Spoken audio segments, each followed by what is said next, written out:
They earn the least. That's the case in Cuba. In Cuba, a bartender could be making, I don't know, out of tips could be making probably almost $100 a day. And that's probably a year's salary for an ordinary worker.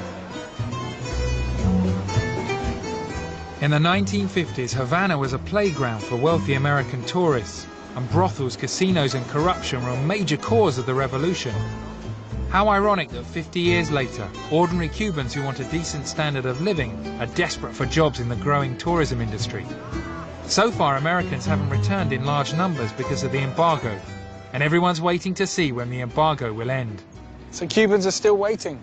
Yeah, we have been waiting for 50 years. And one of the things we would like to happen is that, you know, the US blockade goes away, because it's really affecting the country. Is it something that people still talk about? They still talk about the day the blockade will be lifted, the embargo will be ended? No one knows what's going to happen once the blockade or the embargo is lifted. We don't know whether things will remain the same or things will change. That's a good question. That's the question of the century. Es un pedazo del alma que se arranca sin piedad.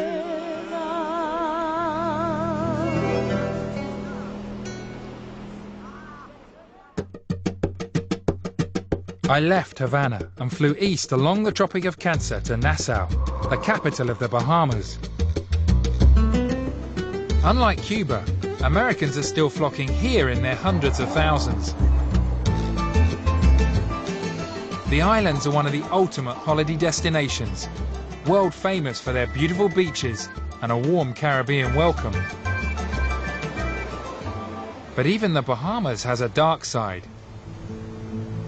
Every year, thousands of desperate migrants arrive here from Haiti, the poorest country in the Caribbean. Many of those caught by the authorities are locked up in this detention center. Human rights groups have expressed concerns about how the Haitians are being treated.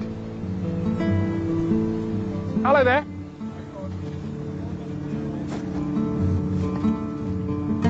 How are you? May I ask what you're doing? Of course, we're from the BBC in London. And we're filming the detention centre. You're not allowed to do that, sir. Oh, really? Why is that? You're not allowed to take pictures of the detention centre. That's Are we not allowed to film from the street? We understood we were allowed to film from the street. You're not allowed to. Can we come in at all? No, you can't come in at all.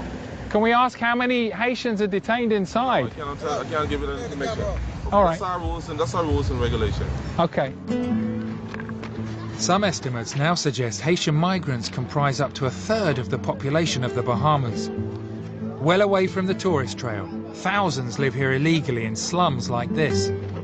They've often been through harrowing ordeals while escaping the poverty and the violence of their homeland.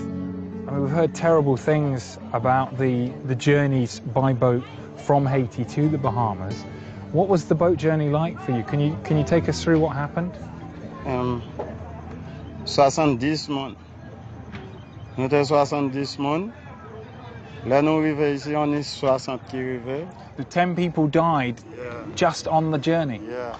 3 died on the boat, and then 7 jumped over the boat. After it was finished and the water was finished, that's why they can't find them no more. Then that's why sometimes they gone crazy. That's why they do that. Many of these people now live in a kind of limbo in the Bahamas, with no access to healthcare or education, working in low-paid tourism jobs and constantly in fear of deportation. I'm really quite shocked by the conditions people are living in here. I mean, these are African conditions in a wealthy Caribbean state. Of course, for the Bahamas, it's quite a convenient situation because it means they have cheap labour when times are good, and when times are bad, they can just kick these people out.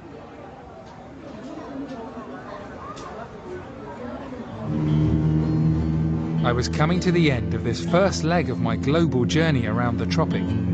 But to reconnect with the line, I had to fly south from Nassau to Long Island. It was a tough journey, above some of the most beautiful islands on the planet.